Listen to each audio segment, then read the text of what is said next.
Hello दोस्तों, आज मैं आपको एक ऐसी माँ और बेटी की कहानी सुनाने जा रही हूँ जो आपका दिल छू लेगी। एक प्यारी सी बेटी जो हर दिन मेहनत करती है और उसी मेहनत से एक दिन अपनी जिंदगी का नया रास्ता बना लेती है। रोज सुबह बच्ची को इसकी माँ मोहब्बत से उठाती है, नाश्ता खिलाती है और दुआओं के साथ रुखसत कर देती है और कहती है कि तुम एक दिन जरूर कामयाब होगी मेरी जान। जब माँ अपनी बच्ची को रुखसत कर देती है तो सोचने लगती है कि तुम एक दिन जरूर कामयाब होगी। जब वो स्कूल पहुँच जाती है तो देखती है कि कुछ क्लास की लड़कियां उसके पीछे से बातें कर रही हैं, मुस्कुरा रही हैं और दिल ही दिल में ही इसके बारे में बुरा सोच रही हैं। इसको बहुत गुस्सा आता है लेकिन वो खामोशी से चली जाती है। वो क्लास में आकर खामोशी से और उदास होकर बैठ जाती है, लेकिन कुछ लड़कियां भी उसे गौर से देख रही होती हैं, पीछे से बातें कर रही होती हैं। अचानक कुछ लड़कियां उसके पास आती हैं, उसको तंग करने लगती हैं, कहती हैं कि तुम कभी कामयाब नहीं होगी। वही लड़कियां तंग करके चली जाती हैं। अभी वो उस क्लास में अकेली होती है। वो बहुत उदास होती है। घर आकर वो घंटों दिल लगाकर पढ़ती है। कभी अपने माँ से समझती है तो कभी वो खुद मेहनत करती है। एक दिन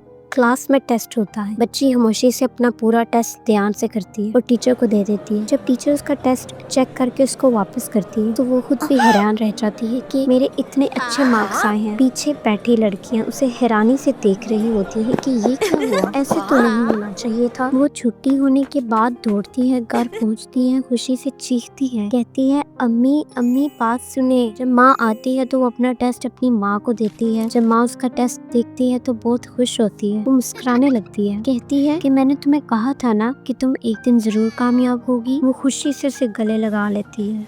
बच्ची सबको कहती है दूसरों का मजाक उड़ाने से हम बड़े नहीं बनते, हमें सिर्फ अपनी मेहनत पर ध्यान देना चाहिए। वो ये बताते हुए कहती है कि हमें दूसरों का मजाक नहीं उड़ाना चाहिए, बल्कि ये एक बुरी चीज है। उसकी माँ और बेटी मुस्कुराते हुए गले मिलती हैं। इनके घर में खुशियाँ बढ़ जाती है और एक सुकून की रोशनी फैल जाती है। हाँ तो फिर दोस्तों, आपको इस कहानी से क्या सबक मिला? हमें इस कहानी से ये सबक मिलता है कि हमें किसी का मजाक नहीं उड़ाना चाहिए, क्योंकि हम नहीं जानते कि दूसरा इंसान कितनी मेहनत कर रहा है। मेहनत, माँ की दुआ और सब्र, ये तीन चीजें किसी को भी कामयाबी की राह पर ले जा सकती है। अपने ख्वाबों पर यकीन रखो, खुद पर भरोसा रखो। और हाँ, अगर आपको ये कहानी पसंद आई तो शेयर, लाइक और सब्सक्राइब करना ना भूलें। और याद रखें, माँ की दुआ औलाद की सबसे बड़ी ताकत होती है।